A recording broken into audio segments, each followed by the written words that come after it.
एक दिन हजरत मूसा अलैहिस्सलाम ने अल्लाह ताला से अर्ज किया, या अल्लाह, मेरा जन्नत का साथी कौन है? मैं उसे देखना चाहता हूँ। अल्लाह ने जिब्रील अलैहिस्सलाम को भेजा। उन्होंने बताया, फला मोहल्ले का एक कसाई तुम्हारा साथी है।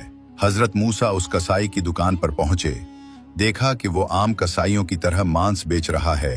असर के वक्त उसने मांस का एक हिस्सा लिया और घर की तरफ चल दिया। हजरत मूसा अलैहिस्सलाम भी उसके साथ हो लिए। घर पहुंचकर उसने पहले खाना तैयार किया, फिर ऊपर की मंजिल से एक बिस्तर उठाकर नीचे लाया जिसमें एक बूढ़ी औरत लेटी हुई थी। उसने बहुत नरमी और मोहब्बत से अपनी माँ को खाना खिलाया, फिर अपने हाथों से साफ किया और आराम से बिस्तर पर लिटा दिया। बूढ़ी माँ के होंठ धीरे धीरे हिल रहे थे और वो दिल से दुआएं दे रही थीं। हजरत मूसा अलैहिस्सलाम ने पूछा, ये बुजुर्ग खातून कौन है?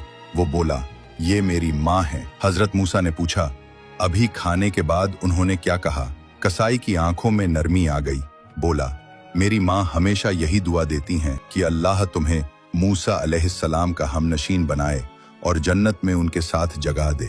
हजरत मूसा मुस्कुराकर फरमाने लगे, अल्लाह ने तुम्हारी माँ की दुआ कबूल कर ली है। जिब्रील अलैहिस्सलाम ने मुझे खबर दी है कि तुम जन्नत में मेरे साथी होगे।